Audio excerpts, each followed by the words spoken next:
My name is Elizabeth Wathuti. I am a youth climate activist from Kenya.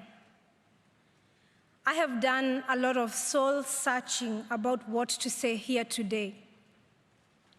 I have asked myself over and over what words might move you. And then I realized that making my 4 minutes count does not rest solely on me. My truth will only land if you have the grace to fully listen. My story will only move you if you can open up your heart. I can urge you to act at the pace and scale necessary, but in the end, your will to act must come from deep within. I need to tell you what is happening in my home country. Right now, as we sit comfortably here in this conference center in Glasgow, over 2 million of my fellow Kenyans are facing climate-related starvation. In this past year, both of our rainy seasons have failed, and scientists say that it may be another 12 months before the waters return again. Meanwhile, our rivers are running dry, our harvests are failing, our storehouses stand empty, our animals and people are dying. I have seen with my own eyes 3 young children crying at the side of a dried up river after walking 12 miles with their mother to find water.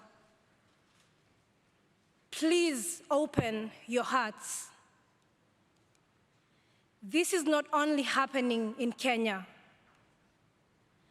Over the past few months, there have been deadly heat waves and wildfires in Algeria and devastating floods in Uganda and Nigeria.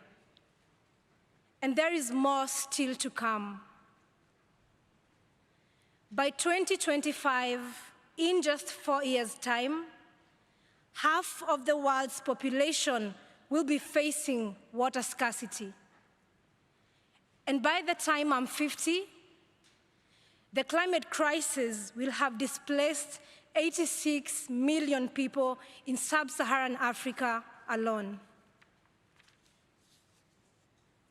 I would like you to join me in holding a moment of compassionate silence for the billions of people who are not here with us today, whose stories are not being heard, and whose suffering is not being felt.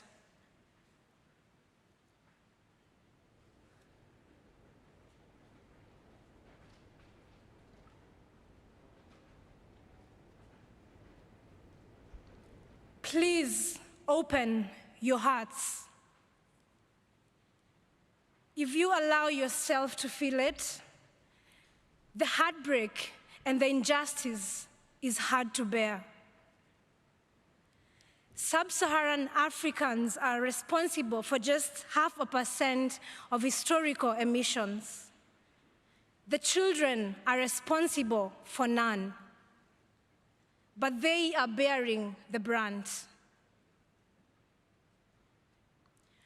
We are the adults on this earth right now, and it is our responsibility to ensure that the children have food and water. I have been doing what I can.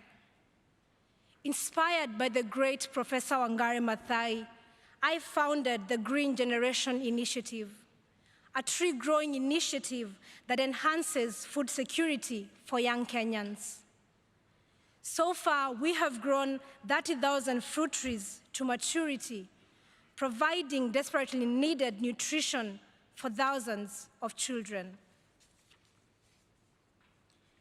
Every day, we see that when we look after the trees, they look after us. But these trees and the life-saving fruit they bear will not survive on a 2.7 degrees Celsius warmer planet.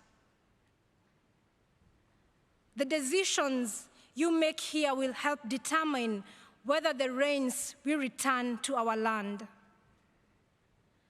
The decisions you make here will help determine whether the fruit trees we plant will live or perish. The decisions you make here will help determine whether children will have food and water. I believe in our human capacity to care deeply and to act collectively. I believe in our ability to do what is right if we let ourselves feel it in our hearts. So for these next 2 weeks, let us feel it in our hearts. The children cannot live on words and empty promises. They are waiting for you to act. Please open your hearts and then act. Thank you.